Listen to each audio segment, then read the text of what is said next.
Annie Brown passed away unexpectedly just before dinner one evening.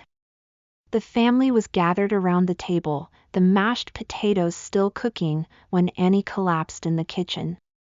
Her husband, Bill, rushed to her side, but it was too late. The kids watched in shock as paramedics arrived and took Annie away. The suddenness of Annie's death left the family reeling. They sat at the kitchen table, frozen in disbelief, as the reality sunk in. Annie was a hardworking mother who often juggled long shifts at the nursing home with caring for her 4 children. Despite the chaos of their everyday lives, the family always found solace in their shared dinners. As the night wore on, Ollie, the oldest daughter, grappled with the overwhelming silence in the house.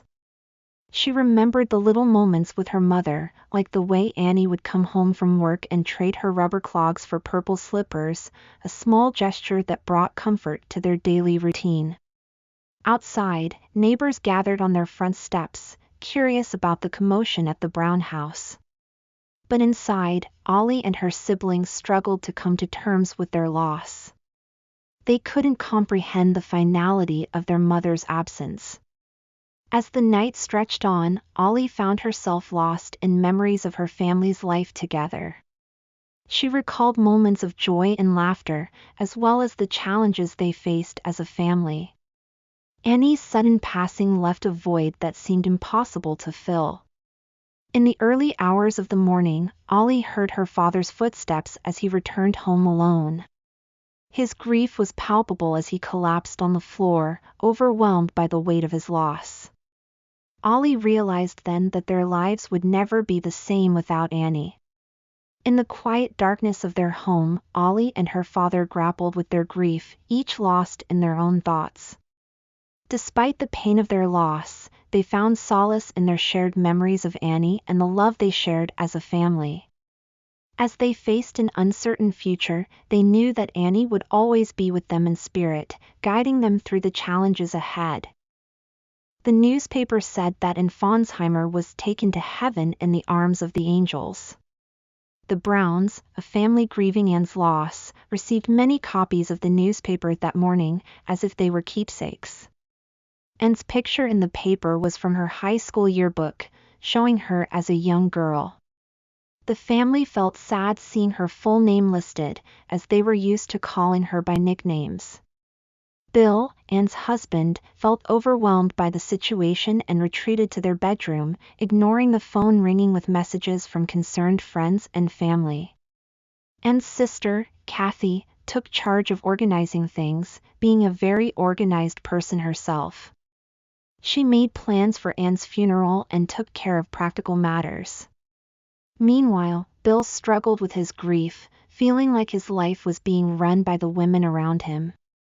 His daughter, Ollie, tried to take care of him, bringing him food and encouraging him to talk to his younger sons about their mother's passing. Bill's thoughts drifted to memories of Annie, his wife, and he found it hard to cope with her sudden absence. He couldn't sleep, haunted by memories of her. Meanwhile, Kathy and Bill's mother, Dora, took care of practical matters, like finding appropriate clothes for the funeral. The family prepared for Anne's funeral, with Kathy taking Ollie shopping for a dress.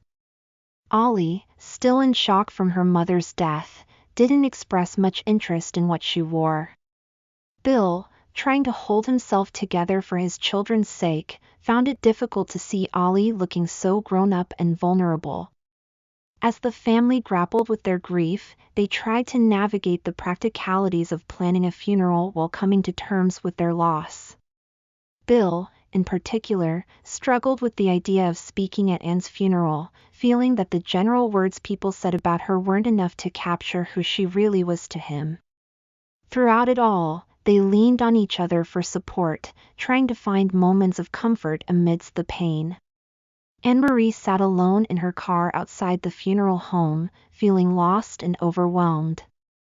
She wished she could numb her emotions with pills, but she knew it wouldn't help. Memories flooded her mind as she watched the lights of the funeral home, remembering Annie and their close bond. She remembered their high school days, driving around together in Anne-Marie's old beat-up car, filled with laughter and shared secrets. They were always there for each other, through the good times and the tough times. Anne-Marie met Tom, her stable and reliable husband, at a trade show. Though he wasn't as fun-loving as Annie, he was a comforting presence in her life. Tom had tried to comfort her the night before with a foot massage, a gesture she appreciated despite her dislike of having her feet touched. As she watched Bill and his children enter the funeral home, Anne-Marie couldn't help but feel for them, especially Ollie, who seemed overwhelmed by the occasion. She recalled moments from their past, like when she accidentally missed Ollie's son's christening, causing tension between her and Annie. Annie had always been like a natural mother, even from a young age. She had a special connection with her children, and seeing them together in a photo at the wake made Anne-Marie realize how much Annie meant to her family. Anne-Marie couldn't shake the feeling of sadness as she sat in her car, watching the mourners arrive for the wake. Memories of her struggles with addiction resurfaced, along with regrets about her past mistakes. She saw familiar faces in the crowd, including their family doctor, Dr. Quindlen, who had once prescribed her pain medication. But Annie's voice in her head reminded her of how far she had come since then. Despite the somber atmosphere, Anne-Marie noticed the reunion-like vibe among some of the attendees. She realized how many people were touched by Annie's life, from old friends to acquaintances from her children's school. As she sat alone in her car, Anne-Marie couldn't help but feel the weight of the day. She knew this was one of the hardest days of her life, and she wished Annie were there to comfort her, just like she always had been. Ollie noticed that her father wasn't wearing a suit, which was unusual because she remembered him wearing one when she was little. Maybe it didn't fit anymore. The two little boys hadn't seen him in a suit before. When Mr. Grant greeted their father, it was like he was meeting him for the first time, even though he had seen him many times before. Mr. Grant also shook the kids' hands and called them by their names from the newspaper. Ollie thought about her future and had big dreams but wasn't sure what she wanted to be.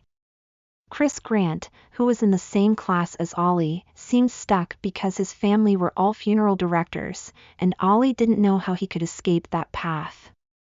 Ollie expressed concern about her little brothers being part of the viewing. Their father seemed distant, and Ollie felt like he was lost in his thoughts.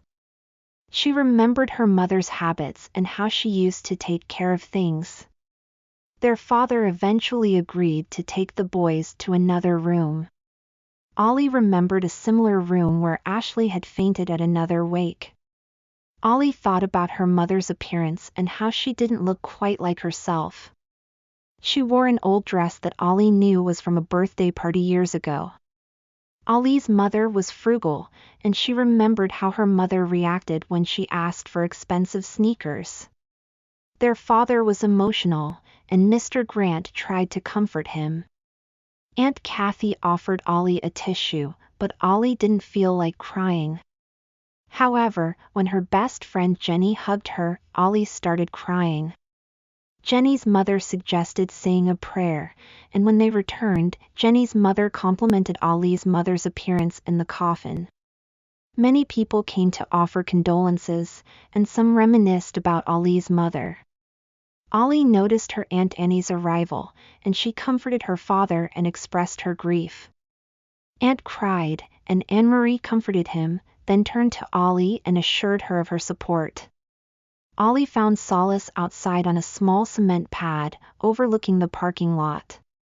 She thought about her mother and adjusted her dress to cover her sports bra. She contemplated the memories people shared about her mother and wondered if they were all true. Ollie said the word dead quietly to herself but felt it didn't make things more real. She noticed the stars in the sky and thought about looking up the name of the next month's moon. Aunt joined her, and they discussed what would happen next and who would take care of them. The viewing lasted longer than expected, with many people staying late. Eventually, they were asked to leave, and Ali's grandmother urged her father to accept the situation. In the back room, Jamie slept on the couch, and a woman Ali didn't recognize was there with him. Ali's father referred to him as Billy, which surprised her because only her mother used that name for him. In the car, their father tried to explain the concept of their mother's presence still being with them, even though she was gone. The boys listened, and Ali closed her eyes, hearing her mother's voicemail message in her head. As Anne-Marie drove west, she felt like the world was moving on without her. Kids went back to school, adults returned to work, and life seemed to fill in the empty spaces. But for Anne-Marie, moving forward wasn't so easy. She couldn't shake the memories of the past or the worries about the future. Her mind drifted as she drove, her thoughts consumed by the pain of losing her best friend, Annie. The phone rang, but she couldn't bring herself to answer. Instead, she found herself reminiscing about the days she and Annie spent together, navigating through life's challenges with humor and resilience. At Annie's funeral, Anne-Marie felt her presence everywhere, especially in the familiar gathering of women in the kitchen. She remembered how she and Annie used to linger outside, listening to the conversations and absorbing the wisdom shared among the older women. They learned about life's ups and downs, from pregnancies to bankruptcies, all while hiding in the shadows. But now, Annie was gone, and Anne-Marie struggled to cope with the silence of her absence. She tried to distract herself with the chatter in the kitchen, but the talk of the future without Annie only brought more pain. She found solace in the bathroom, running the water to drown out the sorrow. As she drove, memories of Annie flooded her mind. From their high school days to Annie's recent passing, Anne-Marie realized just how much Annie meant to her. She remembered the laughter they shared, the inside jokes, and the deep bond they formed over the years. But now, Anne-Marie was faced with the daunting task of moving forward without her friend by her side.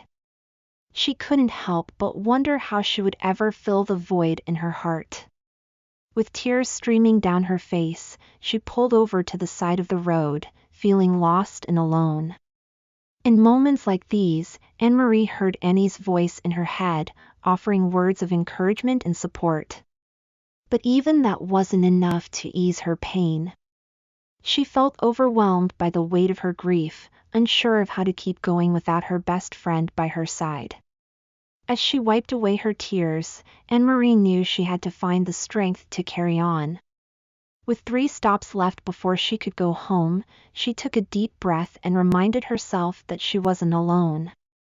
Annie may be gone, but her spirit lived on in the memories they shared and the love they had for each other.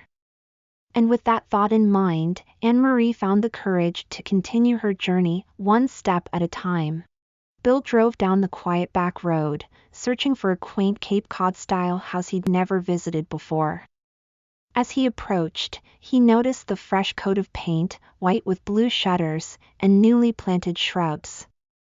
Despite the chilly weather, the promise of spring was evident in the budding azaleas. Greengrass, the town's name, sounded idyllic, but it wasn't named for its greenery. Rather, it was named after a century-old pharmacy. Bill, a plumber, arrived at a house for a service call, greeted by Karen Feeney. He was cautious due to his mother's suspicious nature about women since his wife Annie's passing. Bill still struggled with Annie's absence, especially in the mornings when he expected her to walk through the door. He juggled the responsibilities of caring for their children and managing his plumbing business, trying to keep things together despite his grief. Annie's sudden death left Bill grappling with memories and regrets. His mother, Dora, who had a strained relationship with Annie, offered to clear out Annie's belongings, but Bill resisted, unwilling to let go. Reflecting on his life, Bill wondered if his choices were deliberate or accidental. He recalled marrying Annie young and the joy they found in their family, despite life's challenges. Now, with Annie gone, Bill felt adrift, seeking solace in moments alone and brief visits to the local bar. Bill's encounter with Karen Feeney, a pregnant woman facing her own challenges, reminded him of the complexities of life. Despite their shared burdens, they exchanged pleasantries, both guarded about their personal struggles. As Bill left Karen's house, he reflected on the layers of grief and uncertainty that defined his existence. Like everyone else, he harbored hidden troubles, concealed behind polite smiles and casual conversation. Yet, in the midst of his pain, Bill found moments of connection, however fleeting, that offered a glimmer of hope amidst the darkness.